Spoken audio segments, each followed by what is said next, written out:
E eu peço que você abra sua Bíblia comigo, por gentileza, no texto de Apocalipse, capítulo 1, versos 9 a 13. Apocalipse, capítulo 1, versos 9 a 13. Esse texto diz o seguinte: Eu, João, irmão vosso, e companheiro na tribulação, no reino e na perseverança, em Jesus achei-me na ilha chamada Patmos, por causa da palavra de Deus e do testemunho de Jesus. Achei-me em espírito no dia do Senhor, e ouvi por detrás de mim grande voz, como de trombeta, dizendo: O que vês, escreve em livro e manda às 7 igrejas: Éfeso, Esmirna, Pérgamo, Tiatira, Sardes, Filadélfia e Laodiceia. Voltei-me para ver quem falava comigo, e voltado vi 7 candeeiros de ouro. E no meio dos candeeiros, um semelhante a filho de homem. Agora, por gentileza, capítulo 3, versos 14 a 22. Ao anjo da igreja em Laodiceia escreve: Estas coisas diz o Amém, a testemunha fiel e verdadeira, o princípio da criação de Deus. Conheço as tuas obras, que nem és frio nem quente. Quem dera fosses frio ou quente. Assim, porque és morno, e nem és quente nem frio, estou a ponto de vomitar-te da minha boca. Pois dizes: Estou rico e abastado, e não preciso de coisa alguma. E nem sabes que tu és infeliz, sim, miserável, pobre, cego e nu. Aconselho-te que de mim compres ouro refinado pelo fogo para te enriqueceres, vestiduras brancas para te vestires, a fim de que não seja manifesta a vergonha da tua nudez, e colírio para ungir os teus olhos, a fim de que vejas. Eu repreendo e disciplino a quantos amo. Sê, pois, zeloso e arrepende-te.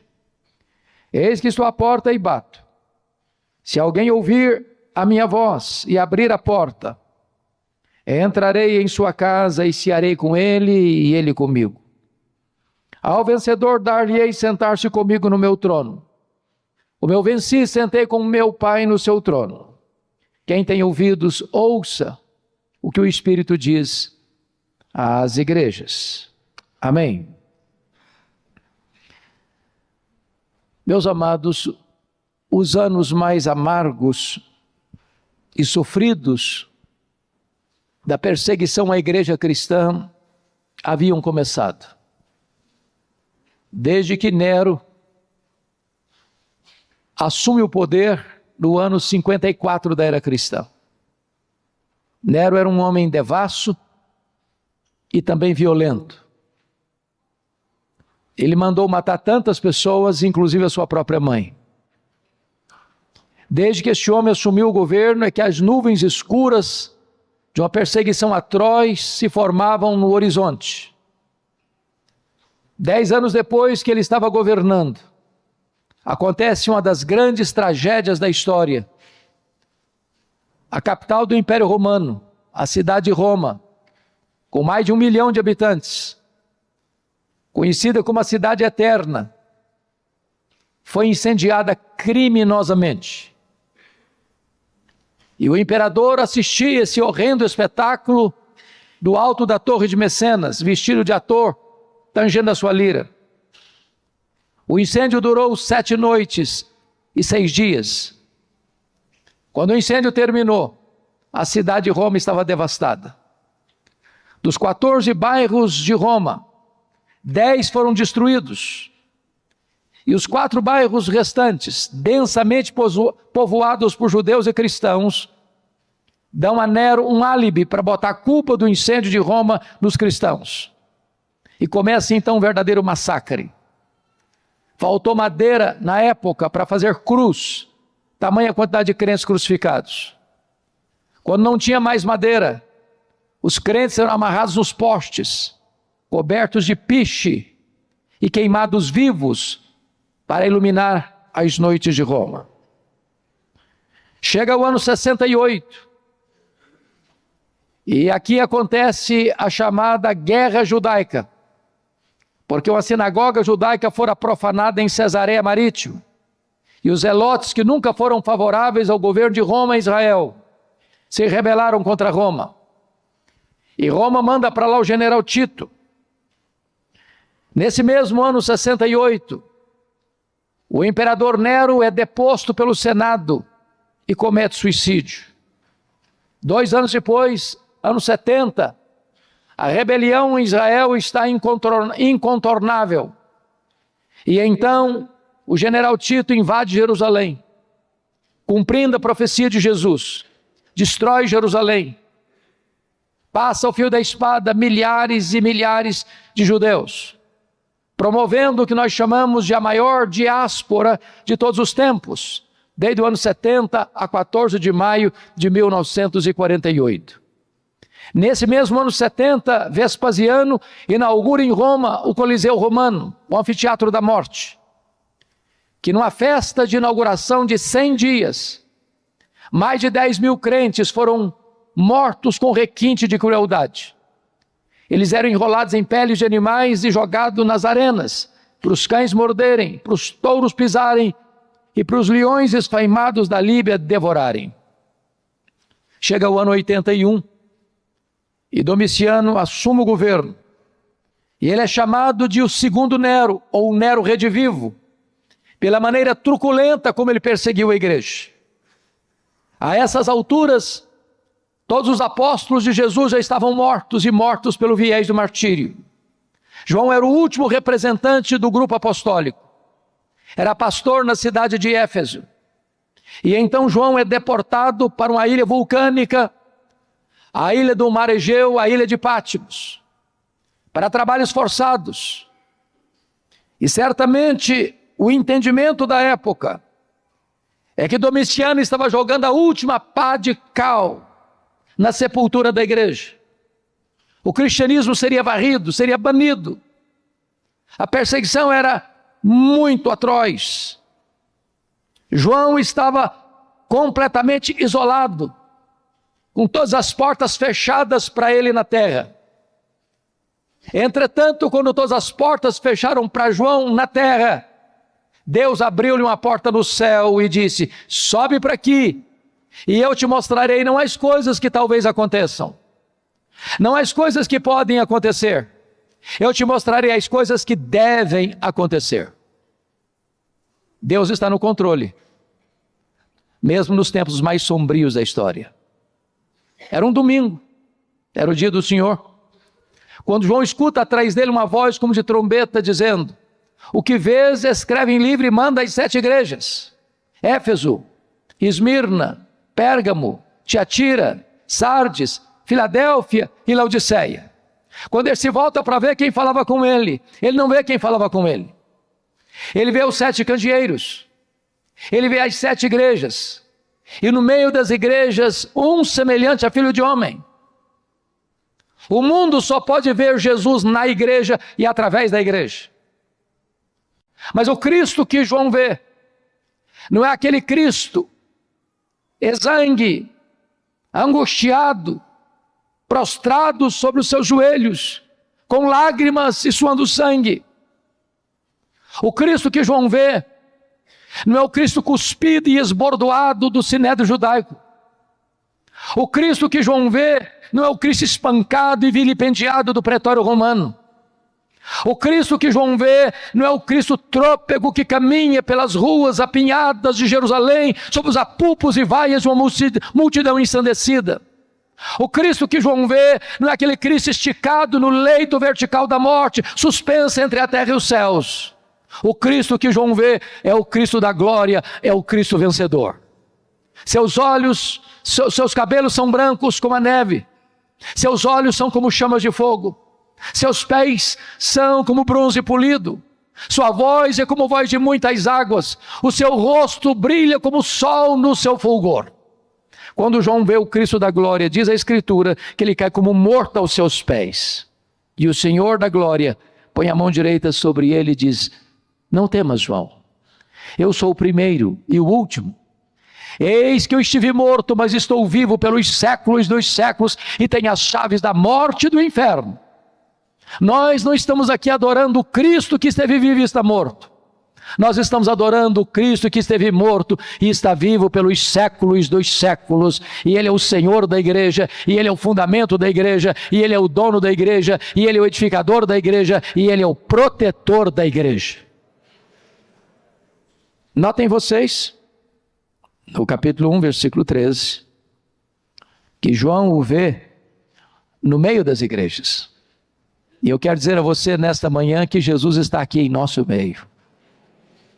E é porque Ele está aqui no nosso meio que nós estamos aqui. É porque Ele está aqui, é que esta reunião não é um mero encontro religioso, mas é um culto de adoração àquele que é a razão da nossa esperança. Mas vejam vocês no capítulo 2, versículo 1, que João agora não o vê apenas no meio das igrejas, mas João o vê andando no meio das igrejas. Eu quero dizer a você que Jesus está aqui e Ele está andando em nosso meio. Andando no meio das igrejas para sondá-la. E Ele está aqui para sondar o nosso coração, para exortar-nos, para corrigir-nos, para disciplinar-nos, para consolar-nos, para fazer-nos promessas. E na medida que o Senhor caminha entre as igrejas, há um estribilho que se repete em todas as cartas. E o estribilho é esse: eu conheço. Eu conheço. Eu conheço. Eu conheço. Eu conheço. Eu conheço. Para 5 dessas 7 igrejas, Jesus vai dizer a mesma coisa. Para a igreja de Éfeso, para a igreja de Tiatira, de Sardes, de Filadélfia e Laodiceia, Ele vai dizer: eu conheço as tuas obras. Aquilo que você fez, seu pai não viu, sua mãe não viu, seu marido não viu, sua mulher não viu, seus filhos não viram, o Senhor está dizendo: eu vi. Aquilo que você fechou a porta para ninguém ver, Ele estava lá. Quando você apagou a luz, Ele estava lá. Não há nada que você e eu possamos fazer escondido daquele cujos olhos são como chamas de fogo. Mas notem que para a igreja de Esmirna, a mais pobre igreja da Ásia, Jesus vai dizer uma outra coisa. Ele vai dizer: eu conheço a tua tribulação e a tua pobreza, mas tu és rico. Isso é consolador. Porque as horas mais amargas da vida, nas noites mais escuras da nossa história, o Senhor sabe, o Senhor conhece, o Senhor está conosco. Mas Ele me choca no seu diagnóstico, porque você e eu temos uma noção do que seja uma igreja rica. O que é uma igreja rica para nós? É uma igreja que tem muitos membros? É uma igreja que tem um santuário suntuoso? É uma igreja que tem um orçamento robusto? É uma igreja que tem muita gente influente na sociedade? Esse é o conceito que nós temos de uma igreja rica. Mas a igreja de Esmirna era a mais pobre igreja da Ásia. E Jesus diz: eu conheço a tua pobreza, mas tu és rico. Pobre na terra, rica no céu. Pobre de recursos financeiros, mas rica espiritualmente. Pobre aos olhos dos homens, mas rica aos olhos de Deus. O que importa para uma igreja não é ser rica de acordo com o valor dos homens, mas ser rica na perspectiva divina. É curioso que a igreja mais rica da Ásia, a igreja de Laodiceia, que dizia para si mesma: estou rica, abastada, não preciso de coisa nenhuma. Jesus olha para esta mesma igreja e faz um outro diagnóstico: não, tu és pobre, tu és miserável, tu estás nua, tu estás cega.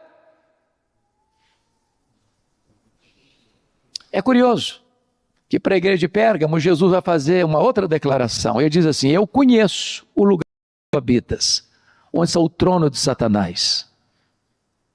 Por que Jesus está dizendo isso para Pérgamo?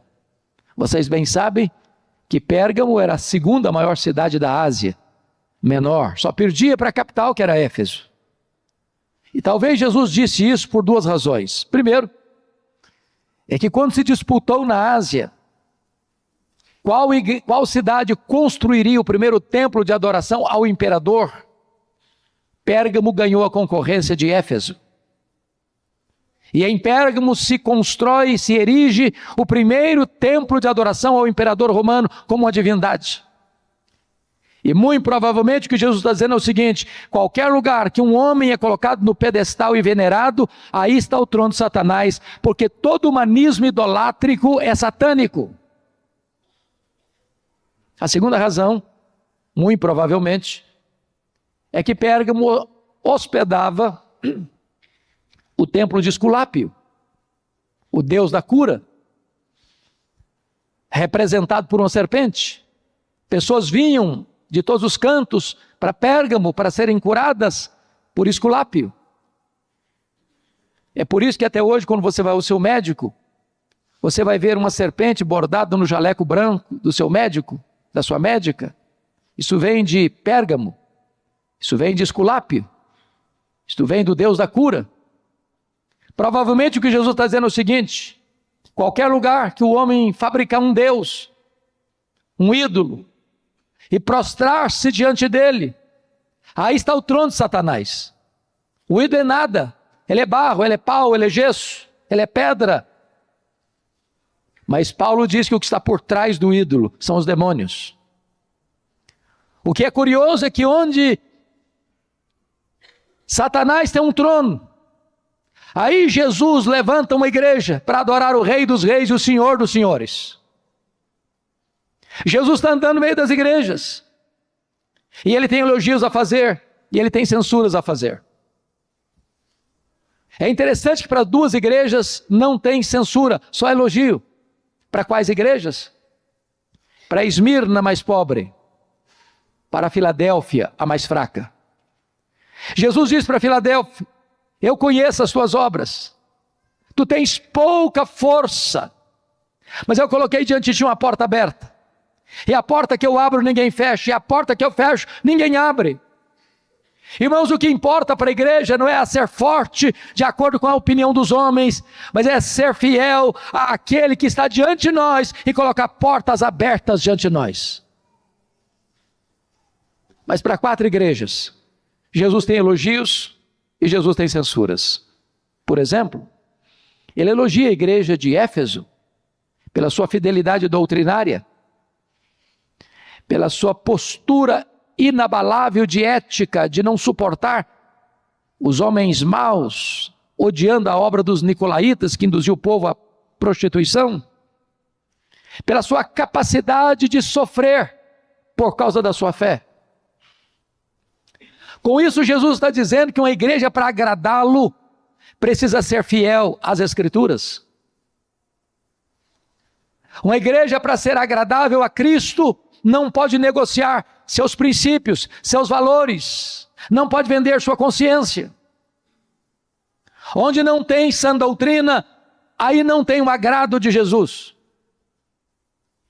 Mas é curioso que Jesus diz para essa mesma igreja: eu tenho, porém, uma coisa contra ti, é que tu abandonaste o teu primeiro amor. E aqui está um alerta para nós, Igreja Presbiteriana do Brasil. Às vezes, até na defesa da nossa ortodoxia, corremos o risco de perder a piedade. Temos luz na cabeça, mas falta-nos fogo no coração. Conhecemos a verdade, defendemos a verdade, mas perdemos o entusiasmo. Amados irmãos, uma igreja para agradar ao Senhor Jesus, não basta apenas ortodoxia.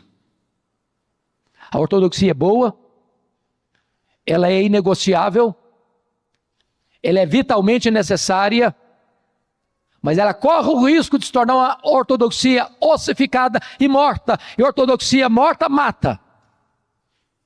Precisamos do sopro do Espírito, precisamos do poder do Espírito, precisamos ter o coração aquecido, Precisamos voltar ao primeiro amor. Precisamos de avivamento. Mas notem comigo que a igreja de Tiatira é um contraponto da igreja de Éfeso. A igreja de Éfeso tinha doutrina, mas não tinha amor. A igreja de Tiatira tinha amor, mas não tinha doutrina. Jesus diz para a igreja: eu conheço as tuas obras. E Jesus vai dizer que elogia a igreja porque agora, quando escreve, ela tem mais fé e mais amor do que tinha lá atrás.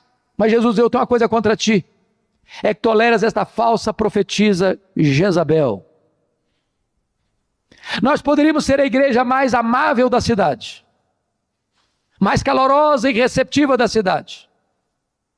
Nossas reuniões poderiam ser regadas de bons e saudáveis relacionamentos. Porém, se não tiver sã doutrina, esta igreja não agrada ao Senhor. A verdade é insubstituível, é inegociável.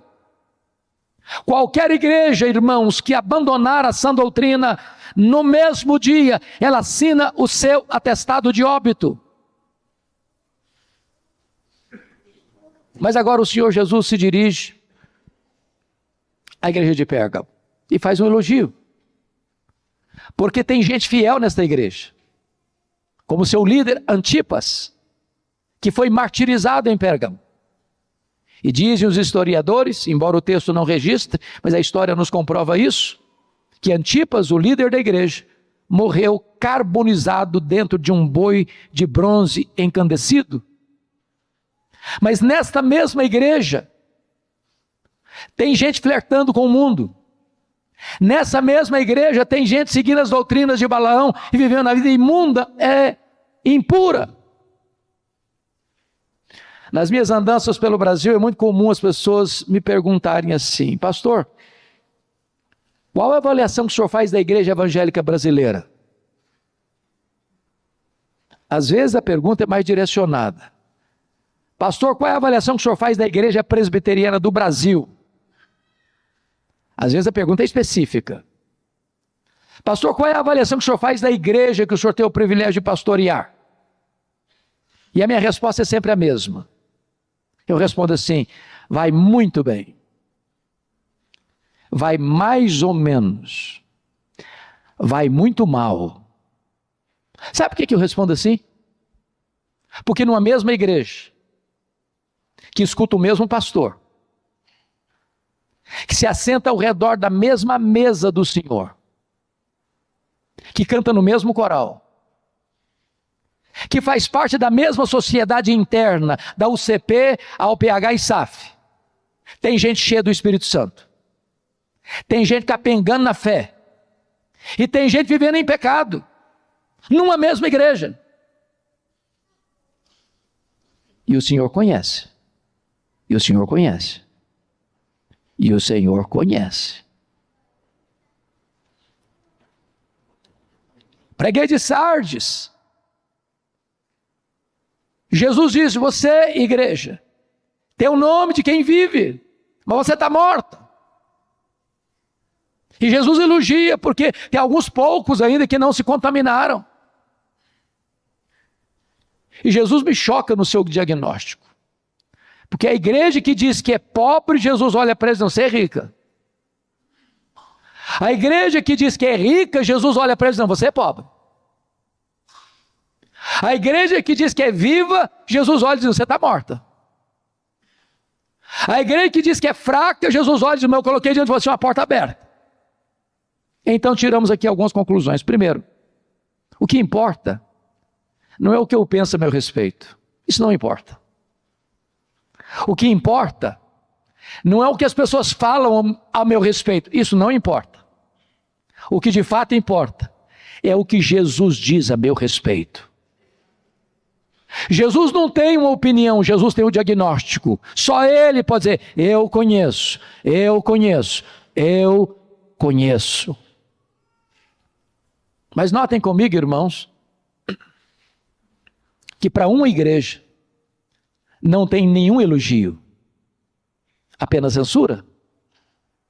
E para qual igreja? Para a igreja de Laodiceia.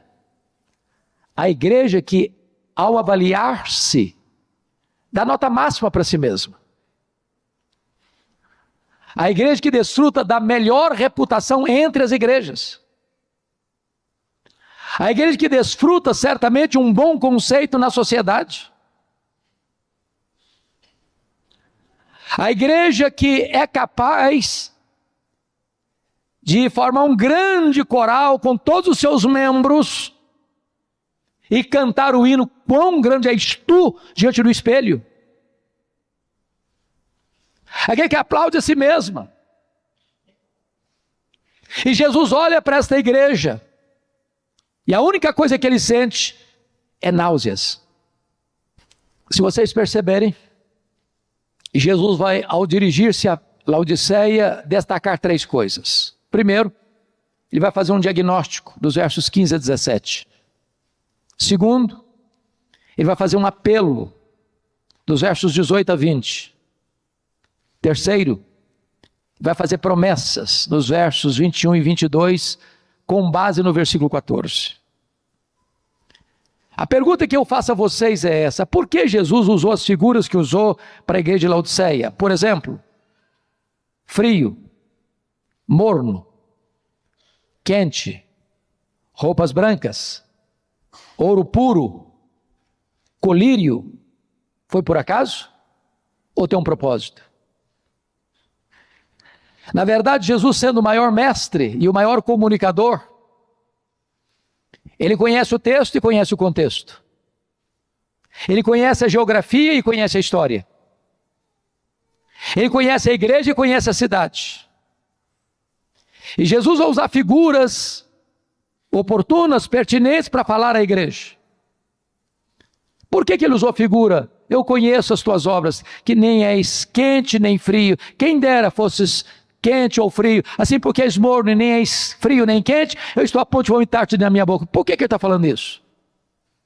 Vamos entender. Essa região, Laodiceia, era uma região metropolitana com 3 cidades. Laodiceia, Hierápolis e Colossos, às margens do rio Lico, a região mais fértil da Ásia Menor, ainda hoje uma das mais férteis regiões da Turquia asiática. Hierápolis era conhecida como as Caldas Novas da Ásia Menor.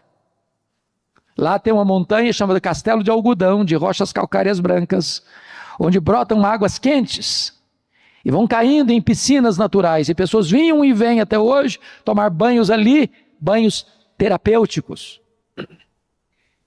Do outro lado do rio Lico, ficava a cidade de Colossos, que era conhecida também no mundo por suas fontes de águas frias, geladas, também terapêuticas. Mas Laodiceia, a maior cidade da região metropolitana, não tinha fontes, nem de águas quentes, nem de águas frias. As águas que chegavam na cidade vinham por meio de aquedutos, e chegavam mornas, tépidas, impróprias para beber. E Jesus usa esse gancho e diz: quem dera tu fosses quente como as águas de Hierápolis, quem dera tu fosses frio como as águas de Colossos, mas porque tu és morna como as águas que chegam na cidade, eu estou a ponto de vomitar-te da minha boca. Por que ele usou a figura do ouro puro?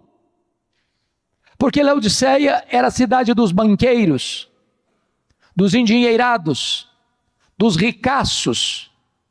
Para vocês terem uma ideia, aquela região foi devastada no ano 46 depois de Cristo por um grande terremoto. Nem Colossos, nem Hierápolis se reconstruíram ou foram reconstruídas, mas Laodiceia não precisou de dinheiro do Estado para se reconstruir. Os próprios ricos da cidade reconstruíram a cidade. E Jesus está dizendo o seguinte: vocês se orgulham tanto do ouro que vocês têm, mas espiritualmente vocês estão pobres. Por que Jesus usou a figura das vestes brancas? Porque Laodiceia era o maior centro têxtil da Ásia Menor. Ali se fabricava uma roupa famosíssima da lã negra e era exportada para o mundo. E Jesus está dizendo, vocês se orgulham das suas fábricas de roupas, mas espiritualmente vocês estão nus. Por que ele usa a figura do colírio para ungir os olhos? Porque Laodiceia era o maior centro oftalmológico da Ásia Menor. Ali havia um remédio quase milagroso chamado pó frígio. E Jesus está dizendo, vocês se orgulham das suas clínicas de tratamento de olhos, mas espiritualmente vocês estão cegos. O que Jesus está fazendo? Um diagnóstico. Mas sabe o que me choca, presbítero Josimar, reverendo Walter, no diagnóstico de Jesus? Não é o que ele vê, é o que ele não vê. Meus irmãos, leiam essas 7 cartas numa sentada só, e vocês verão algo muito estranho. A única igreja que não recebeu nenhum elogio de Jesus, só censura, não recebe de Jesus nenhuma censura de problemas doutrinários. Não tem falsos apóstolos, não tem falsos mestres, não tem doutrina de Balaão, não tem doutrina de Jezabel, não tem doutrina de Nicolaitas. A igreja não está sendo perturbada por falsas doutrinas. Diríamos nós hoje que a igreja de Laodiceia era uma igreja ortodoxa. E não obstante esse fato, ela está produzindo náuseas em Jesus. Leia as cartas. E vocês não verão nenhuma denúncia de Jesus de problemas morais. Tinha problemas morais na igreja de Tiatira, de Pérgamo, de Sardes. Não há denúncia de problemas morais na igreja de Laodiceia. Não tinha escândalo na igreja. A igreja desfrutava de uma boa reputação interna e externa. O conselho daquela igreja não precisava se reunir para disciplinar nenhum membro. Diríamos nós que aquela igreja não era apenas uma igreja ortodoxa, era uma igreja ética, mas está causando náuseas em Jesus. Leia as cartas, e vocês verão que não há nenhuma denúncia em relação à Laodiceia de perseguição política ou religiosa. Havia perseguição religiosa em Éfeso, havia perseguição política em Pérgamo. A igreja de Laodiceia está em paz. No mundo em turbulência, ela é uma ilha de paz. Mas está causando náuseas no Senhor Jesus. Leia as cartas.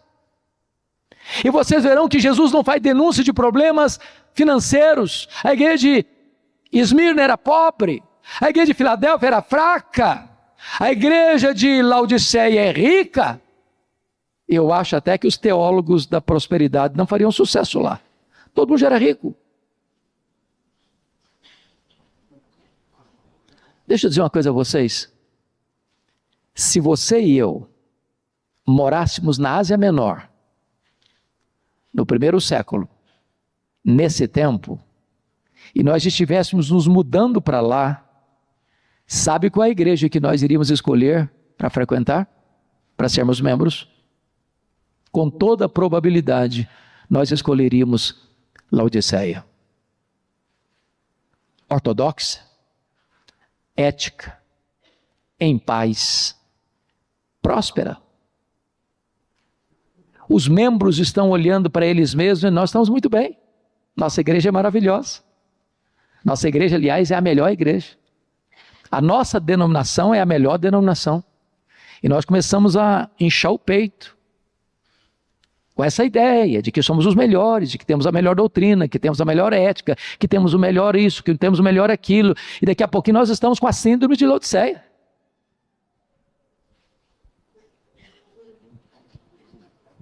Então resta-nos uma pergunta. Se o que nos choca é o que Jesus não viu, o que Jesus viu que trouxe tanto sofrimento para ele? E eu não sei quanto a vocês, mas para mim náusea é pior que dor. Quando você está nauseado, nada está bom. Você está em pé, está ruim, você senta, piora. Deita, o mundo gira. O que é que causou tanto desconforto em Jesus na igreja de Laodiceia? Apenas uma coisa: falta de fervor espiritual. Mornidão. Meus amados irmãos, eu tenho percorrido o Brasil. Deus tem me dado a bênção de pregar em muitas denominações. Em mais de 1.500 igrejas no Brasil. Confesso a vocês que tenho pregado em igrejas que eu chamo de ultra-ortodoxas. O que seria uma igreja para mim ultra-ortodoxa, nesse conceito que eu estou falando? Você pode pregar e se uma mosca voar, você escuta. Há um silêncio sepulcral. Se olha para o rosto das pessoas, você não sabe se ela está gostando, se não está gostando. Ela não tem reação nenhuma. Parece que está pagando para a parede. É um desespero. Mas tem pregado também para igrejas ultra-pentecostais. O barulho é tanto, esses meus irmãos, calma, por favor. Calma, calma, gente, calma. Sabe a conclusão que eu chego? Fervor espiritual não tem nada a ver com estilo de culto. Nada a ver.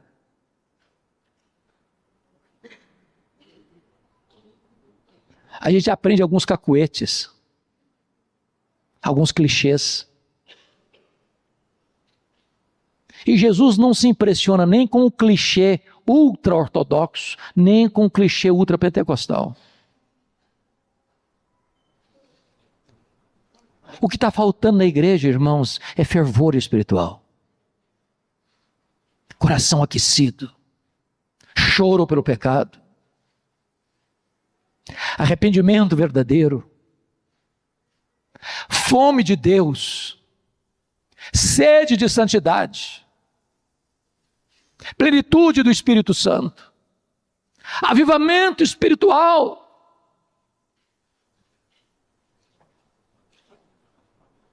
Parece-nos que tantas vezes colocamos a nossa vida num piloto automático. Há poucos dias, pastor Walter, um ministro do Evangelho, me ligou e disse: Hernandes, o que eu me tornei foi apenas um fabricante de sermão e nada mais. Isso não mexe mais comigo. Gente que vem para a igreja semana após semana, mês após mês, ano após ano, a palavra de Deus não mexe mais com a sua vida. Gente que não tem mais prazer em ler a Bíblia. Gente que não tem mais devoção. Gente que conhece muito, só tem luz na cabeça, mas não tem fogo no coração. A igreja presbiteriana do Brasil precisa, irmãos, de um poderoso reavivamento espiritual. De uma volta para Deus.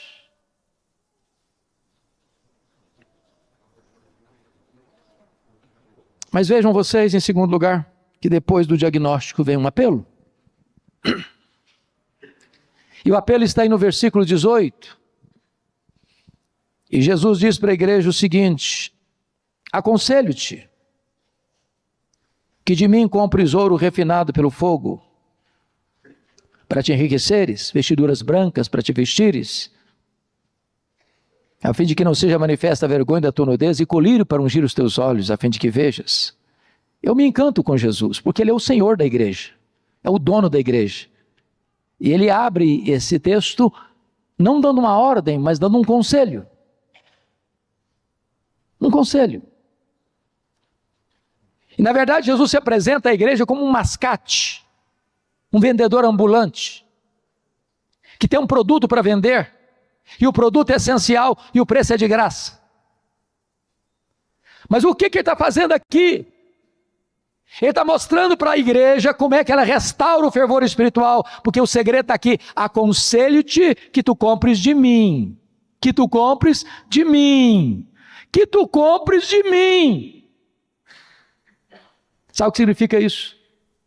Quantas igrejas que você e eu conhecemos, que na busca do fervor se perderam, nos labirintos das heresias, do sincretismo, da heterodoxia, se descambaram, porque foram buscar as últimas novidades do mercado da fé, Irmãos, para buscar avivamento, nós não temos que correr atrás das últimas novidades do mercado da fé, não. Nós temos que nos voltar para Jesus. É só Jesus que pode aquecer o nosso coração. É só Jesus que pode restaurar a sua igreja. É só Jesus que pode derramar o seu espírito. É só Jesus que pode restaurar a nossa sorte. Quando aqueles dois caminhantes de Emaús tiveram seus olhos abertos, diz a Escritura, o coração deles aqueceu. E quando os olhos se abrem e o coração aquece, os pés se apressam. E quando os olhos se abrem, o coração aquece e os pés se apressam. A nossa boca há de se abrir para dizer, Ele está vivo, Ele ressuscitou. Mas notem comigo, no verso 19... porque aí tem uma declaração e uma ordem. A declaração é esta: eu repreendo e disciplino a quantos amo. Sê, pois, zeloso e arrepende-te. Eu não sei quanto a você, mas quando eu leio essa carta, eu fico um pouco constrangido. E muito mais constrangido eu fico quando prego sobre esse texto. Porque Jesus pegou pesado, não pegou não? Essa linguagem é muito pesada. Jesus está falando de vômito. Isso nos constrange. Mas por que Jesus pegou tão pesado com aquela igreja? E por que ele pega tão pesado com você e comigo hoje, nesta manhã? É porque ele está dizendo, é porque eu amo você. Eu amo você. O que Jesus está dizendo é o seguinte: eu não fui para a cruz, eu não morri naquele Calvário e ressuscitei para gerar um crente morno, apático, insosso. Esse não é o meu projeto para a tua vida. Eu estou pegando pesado com você porque eu não desisto de você, eu não abro mão da sua vida, eu não abro mão de ter você revestido com o poder do Espírito Santo. E a ordem é essa: sê, pois, zeloso e arrepende-te. Muda a tua vida, muda a tua conduta. Mas chega no verso 20, meus amados, Jesus docemente tempera repreensão, advertência com doçura, quando ele diz: eis que eu estou à porta e bato. Se alguém ouvir a minha voz e abrir a porta, eu entrarei, cearei com ele e ele comigo. Sabe o que me choca nesse texto? É que na igreja de Laodiceia tudo girava em torno dela. Estou rica, estou abastada, não preciso de coisa nenhuma. Eles se reuniam para eles cantavam para eles pregavam para eles ofertavam para eles viviam para eles e nem se aperceberam de que Jesus estava do lado de fora.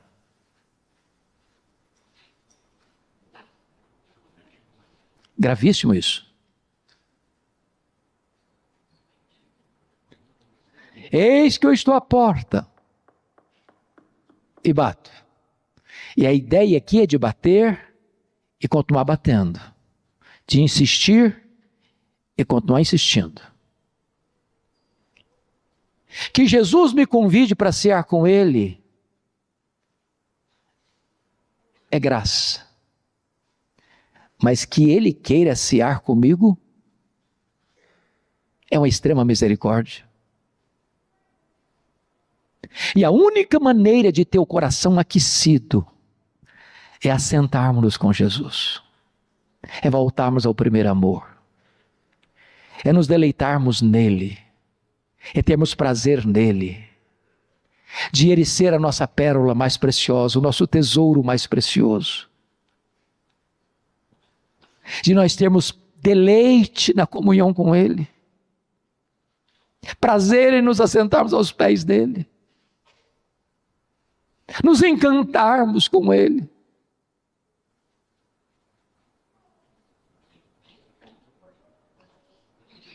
Mas eu quero terminar tratando agora então da promessa. E o versículo 14 diz por que ele tem autoridade e competência para fazer promessa. Veja aí comigo. Ao anjo da igreja em Laodiceia escreve estas coisas, diz o Amém, a testemunha fiel e verdadeira, o princípio da criação de Deus.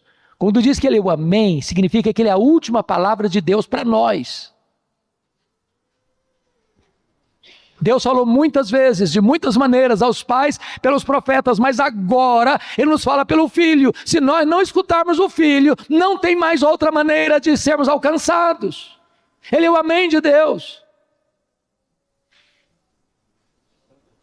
Ele é a testemunha fiel e verdadeira, porque o que Ele fala, Ele cumpre. O que Ele faz, ninguém pode impedir a sua mão de fazê-lo. Mas Ele é o princípio da criação, no sentido de que foi Ele quem trouxe à existência as coisas que não existem. Foi pela palavra do seu poder que o universo veio à existência. E se Ele criou o universo, Ele também pode restaurar o fervor no nosso coração. E qual é a promessa? Veja o verso 21. Ao vencedor, dar-lhe-ei sentar-se comigo no meu trono, como eu venci e sentei com meu Pai no seu trono. Para uma igreja que dava tanta importância a dinheiro, a prestígio, a status, a poder, Jesus disse: eu tenho coisa melhor, eu tenho o trono. Mas quem se assentará publicamente com ele no trono? Quem assentou-se com ele intimamente à mesa. E Jesus termina a carta assim: quem tem ouvidos, ouça o que o Espírito diz às igrejas. Meus amados, eu tive o privilégio de, em 2011, visitar estas 7 igrejas. Eu confesso, presbítero Josimar, que eu algumas vezes cheguei às lágrimas. Porque estas 7 igrejas da Ásia estão literalmente mortas. O que você vê hoje lá são escombros, pedras reviradas.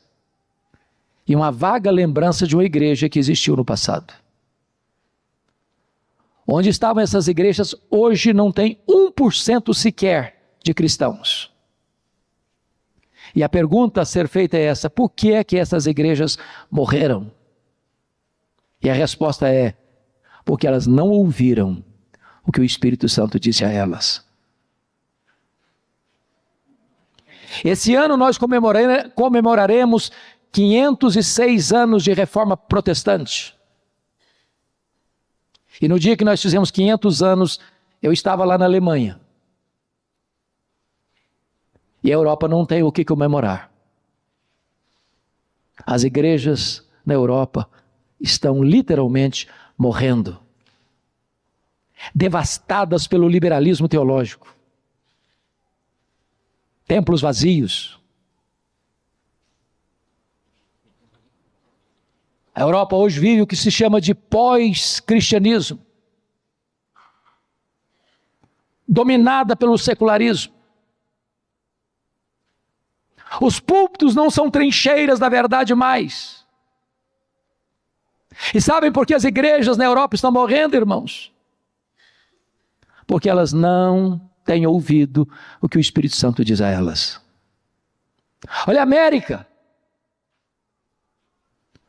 onde as grandes denominações ou as denominações históricas todas perdem milhares e milhares de membros todos os anos, todos os anos, todos os anos.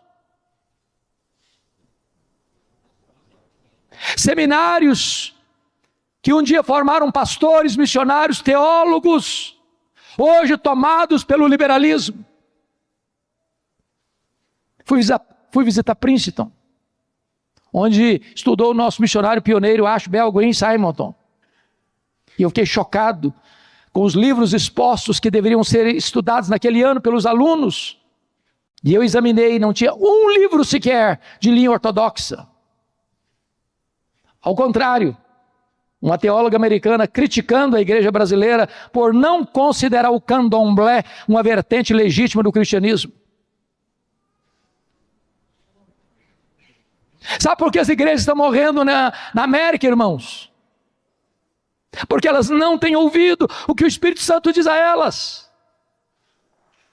Agora olha para o Brasil, olha para o Brasil. Nós temos denominações inteiras no Brasil que já se renderam ao liberalismo. Estão dando marcha ré, estão murchando, desidratando. Olha para o Brasil. E vocês verão que há igrejas que se renderam ao liberalismo. E me permita dizer isso, qualquer igreja que subscrever o liberalismo, assina no mesmo dia o seu atestado de óbito. Você nunca viu uma igreja liberal crescendo, você nunca viu uma igreja liberal fazendo missões, você nunca viu uma igreja liberal experimentando avivamento. Olha para o Brasil, e você vai ver mega igrejas, mega templos, multidões, mas não tem evangelho. Mas não se prega sobre a graça, não se prega sobre a cruz, não se prega sobre Cristo, não se prega sobre justificação pela fé, não se prega sobre as glórias do céu. E onde não tem evangelho, não tem o Deus da palavra. Olha para o Brasil. E vocês verão igrejas ortodoxas, mas muitas, com o coração seco, com os olhos enxutos, sem fervor espiritual.